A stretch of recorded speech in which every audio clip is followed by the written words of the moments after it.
Yo, what's going on, everybody? Hey, little somber note here. I was reading the news. I was checking this out like a few minutes ago here, and um, toddler dies after wandering away from a Fraser Valley daycare.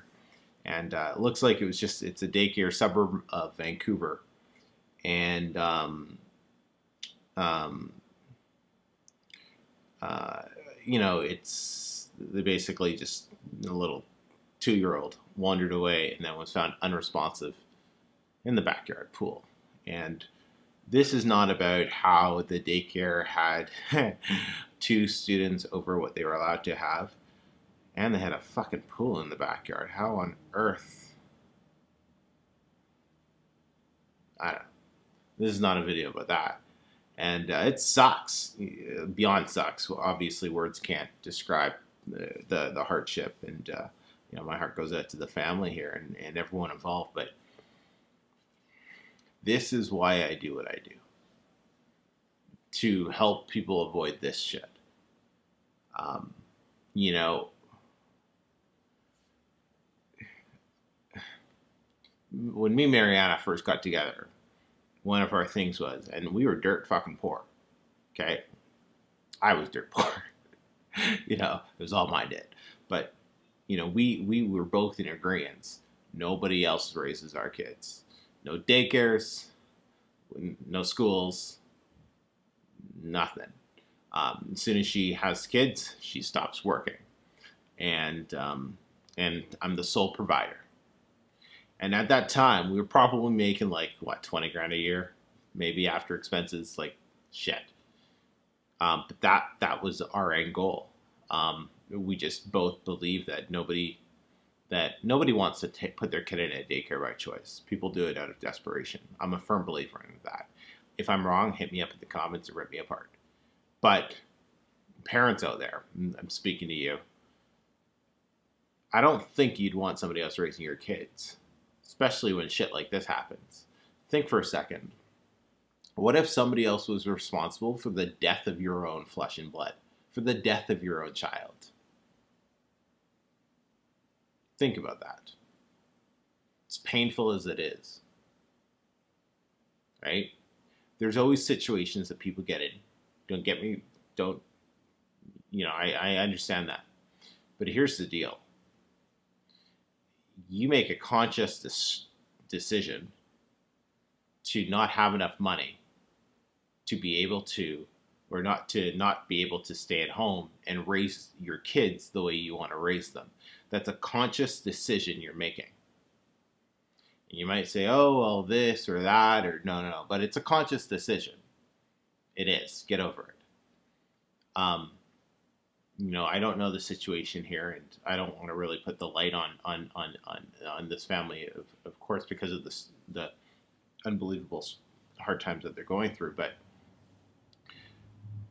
this is why you have to create multiple flows of income, increasing your income, so you can have freedom to make decisions that you want to make.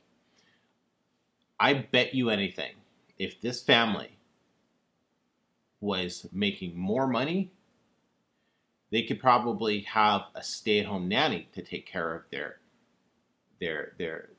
daughter than sending them to a fucking daycare that was having issues with licensing back in January. And, now they found a whole bunch of other shit that was wrong. And now there's a dead kid on their fucking hands. But I bet it was a cheap daycare because I bet money was an issue. This is exactly why you have to have increasing income. You have to have money at the forefront of your mind because we live in an economic fucking world. You have to make a lot of money. You have to. It is your duty. You owe it to your family, your mother, your brother, your sister. You owe it to everybody. You owe it to your kids to make as much money as you possibly can to give them the freedom to have choices. So if you don't want to send them to a daycare because you don't trust somebody else looking after your kid and the 4 other kids that they had here, You make enough money that, one, you don't have to work a job, or your wife doesn't have to work the job, or the husband doesn't have to work the job. So you can stay at home and be with your kid and raise your kids the way you want to. Or hire a live-in nanny whose sole responsibility is to look after your kid in your home while you're at work. But it's a conscious decision that you make not to have enough money to find the cheaper route for your kid, to put them in the shitty daycare, to have somebody else raise them. You owe it to them to do everything you possibly can to create more income so you can give them the life that they truly, truly deserve. Shit like this happens too often. Think about the lives that are going to be destroyed now. Not just the family's life, but then, like the people responsible. Their life is pretty much good and done as well. Probably going to get sued down to the ground.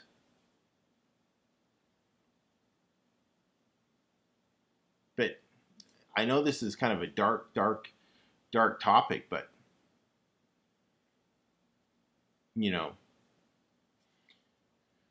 money gives you choices. Money gives you options. No more of this working a job you hate just to pay the bills. Find a way to increase your income. There are countless ways to bring in more money in 2018 than ever before. I've said this in so many videos. In 2018, there is zero excuse for you not to be making 2, 3, or 4 different sources of income online. Like, zero excuse. You could write a fucking book over the next 2 weekends, publish that shit on Amazon, and have it making you an extra $100 a month within the first 30 days. Like, you can literally do that. Like, that's just one easy way that will cost you pretty much nothing if you just do the work yourself. But think, and then you just do that a few more times. Boom. Now you're at $1,000 extra coming in every single month. Okay? How much was Angie paying for a live-in nanny? I think it was like $700 a month or something.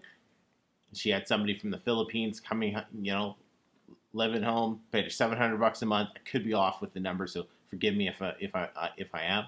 $700 a month, and she was able to, she's a live-in nanny. Imagine what a live-in nanny is. I think it was called The Nanny. That's a live-in nanny, just not voicey like Fran was, but. If you ever think for a second that oh yeah, you're making enough money, or I don't need money, or money is this, rich people are this, you're fucking selfish. I don't do this for me. Yeah, I want nice things, but I do it so my wife can do whatever she wants, whenever she wants. She can go into the store, she can buy whatever she wants. She has peace of mind because the bank account's nice, right? She can. When we move away from here, she doesn't have to worry about where we're moving to, because if she wants to fly back to see her family for a weekend or two, she can do it. We don't have to save for 6 months to take a stupid little trip, right? She can just do it, right? I do it so my daughter, soon to be son as well, so they can see us 24/7 a day, 24/7 a week, right? And they don't have to be raised by somebody else.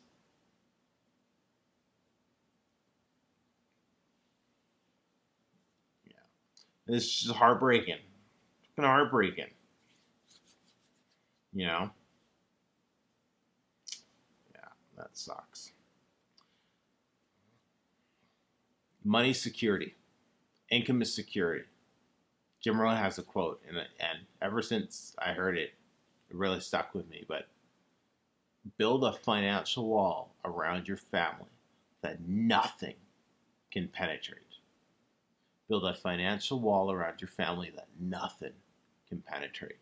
That's what you have to do. You have to make so much money that no matter what, the world, circumstances, whatever whatever it throws at you, that your financial wall is so concrete, it's so strong that nothing affects your family. That's my mission. That is what I'm doing. Anyways, if you want to get started, link in the description. You can check the stuff out. But, yeah.